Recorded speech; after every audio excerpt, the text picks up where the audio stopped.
Who gets tired of looking at turtles? Top of the morning. Captain Ron here, bidding everybody good morning. Today's video is another video on answering the question, how much do I need to retire? And then a quick disclaimer. Remind everybody this is for entertainment and educational purposes only. Another quick view of the turtle. And let's get into it.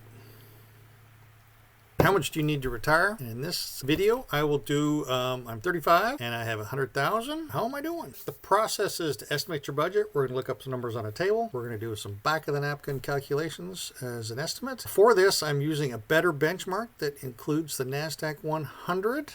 I will do other videos on this and then also show you some alternatives to this in other videos. Some assumptions going into this. We're using a momentum portfolio. Historical stock performance is similar to future stock performance. Inflation is running at 2.5% on average. We retire at 65. When we retire, we're going to take out 4.5% annually. And we do make some Social Security, and this is based on a $100,000 cost of living. So budget of 100,000. So if your budget's 200,000, you're going to double it, etc. So the budget, this is the single hardest thing you can do. I cannot overemphasize that. It's so hard. We're not going to do it. We're just going to guesstimate it. So for your budget, what I want you to do is come up with your total income, subtract the amount that you saved last year, and we're going to call this your budget.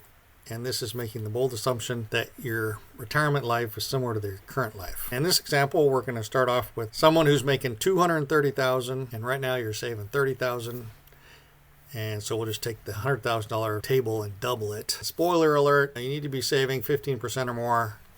And I'll show you how I come up with that. It works both post-tax and pre-tax. You just got to be careful you're not mixing the numbers. So post-tax, use a Roth. Pre-tax, use an IRA. All right, so we're going to take the normal table over here, and we're just going to double it to come up with a 200K table. And then on the 200K table, we've got the assumptions that go into this. And then what's interesting is what's now and in 10 years. In this example, you're 35. We're using the 2X table. You need to have saved 126. You've saved 100, so you're actually very close. You're doing well. In a decade, that number needs to grow to 380. However, to be 90% certain that you have fully funded your retirement, you need to have 960. So let's see what it takes to get to full retirement in a decade. So the calculation, first of all, you're doing fine. In a decade, you need 860, which is the 960 minus 100. If you divide this by 10, you get 86,000 a year, and then half of that's 46, or roughly $3,800 a month, or based on your 230 income, it's 20% of your total income. So what this means, to fully fund your retirement in the next decade, you need to deposit 20% of your current income.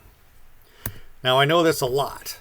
20% is a lot. What if you do it at 15%? Well, it turns out 15%, you're pretty close right now. 15% will get you even closer. So as long as you keep saving 15%, you're going to be fine. This example assumes that when you retire, you're going to be living something similar to how you're living now. If you predict your retirement's going to cost more, you need to save more. If it's going to cost you less, you need to save less. In this example, the portfolio is an aggressive portfolio that includes the NASDAQ 100. If you invest more conservatively, you're going to need to save more. Also, just as a side note, many 401ks do not offer the NASDAQ 100 as an option. So if that's the case, go invest in a whole market portfolio, which will essentially be the S&P 500. And then in your Roth or your IRA, the one outside of your company retirement account, that's where you put some money in the NASDAQ. There is an exit risk, so as you're saving, when you get close to retirement, you need to reduce the risk to offset the effects of a stock drop in the last few years that you're working. So to do that, 5 or more years from when you get to retirement, convert that 80-20 fund to a 60-40, more conservative.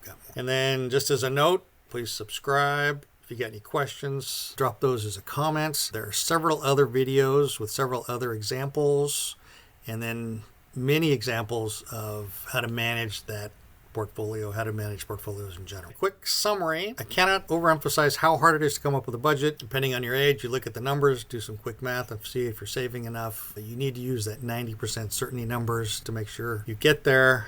And then if you recheck your progress every year, you can see if you're catching up. And with that, all right, another one on retirement. And bid everybody at you, top of the morning.